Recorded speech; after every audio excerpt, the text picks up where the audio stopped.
मोरो मोहम्मदी कॉम्प्लेक्स तरफ़ां हिकु दफ़ो ॿीहर हिकु रोज़ा मुफ़्त कैंप क़ाइमु कई वई, जिते ग़रीब तबके जे मरीज़नि खे मुफ़्त चेकअप करे दवाऊं पिणु ॾिनियूं वयूं। जिते खैरपुर जो डॉक्टर आसिफ ख़ासकली ऐं दवाउनि जे कंपनियुनि जे इंचार्जनि मरीज़नि बाबति ऐं मेडिकल कॉम्प्लेक्स जे हिन बहितरीन खयल क़दम बाबति पंहिंजा वीचार सिंध इशूज़ न्यूज़ सां वंडिया। सर ये जेका मुफ़्त कैंप लगाई हुई है हिते मोरू शहर के अंदर, इन हवाले से सर हिते कहिड़ा कहिड़ा तव्हां वटि पेशेंट वधीक अचनि था, इन सॼी कैंप खे तव्हां कीअं था ॾिसो, छाकाणि त हिकु दफ़ो पहिरियां बि अहिड़े तरीक़े जी कैंप लगाई वई हुई ऐं हिते सर कहिड़ा कहिड़ा पेशेंट अचनि था, केतिरो ये तइदाद में जेको आहे आम मरीज़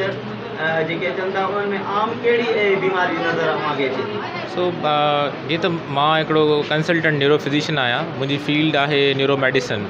त मां ॾिठो आहे त दिमाग़ जा ऐं न्यूरो मेडिसन जा पेशेंट्स जीअं अधरंगो आहे, मथे जो सूरु आहे, मिर्गी आहे ऐं न रगुनि जो कमु छॾणु आहे, उन पेशेंट काफ़ी आहिनि ऐं ॾाढो मतिलबु अहिड़े डॉक्टरनि जी कमी आहे जेके न्यूरोलॉजी में प्रैक्टिस कनि। त इवन पेशेंट्स हिते डायबिटीज़ हाइपरटेंशन जा बि तमामु घणा आहिनि, जेके इवन दिमाग़ जे ऐं ॿियनि बीमारियुनि जो कॉज़ हूंदो आहे। हिते काफ़ी सारा पेशेंट आहिनि जेके दिमाग़ जे मर्ज़ सां आहिनि, स्पेशली साइकेट्रिक डिसऑर्डर्स बि ॾाढा कॉमन आहिनि।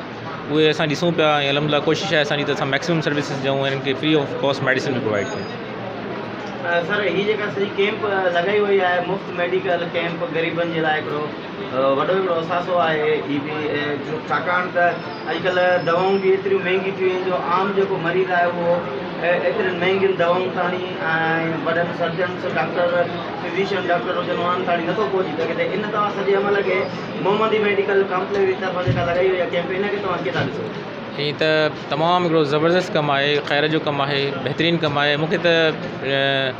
मोहम्मदी मेडिकल तरफ़ां इन्विटेशन आयो, मां त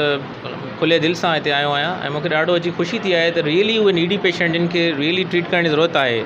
एज़ अ न्यूरोलॉजिस्ट, उहे तमामु घणा आहिनि ऐं काफ़ी हद ताईं निगलेक्टेड आहिनि, जेके प्रॉपर ट्रीटमेंट न थी सघी आहे।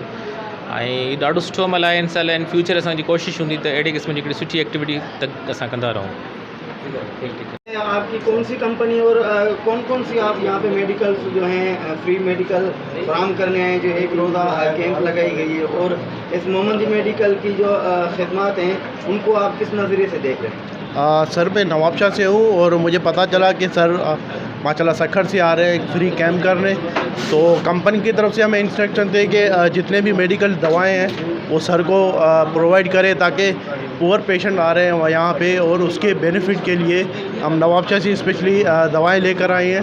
अगर कमर्शियली देखा जाए तो वो बहुत ज़्यादा महंगे हैं, मगर सर की सपोर्ट के लिए और पुअर पेशेंट की सपोर्ट के लिए हम नवाबशाह से ये दवाएं फ्री में लेकर आएँ, ताकि गरीबों को भी सपोर्ट हो और जो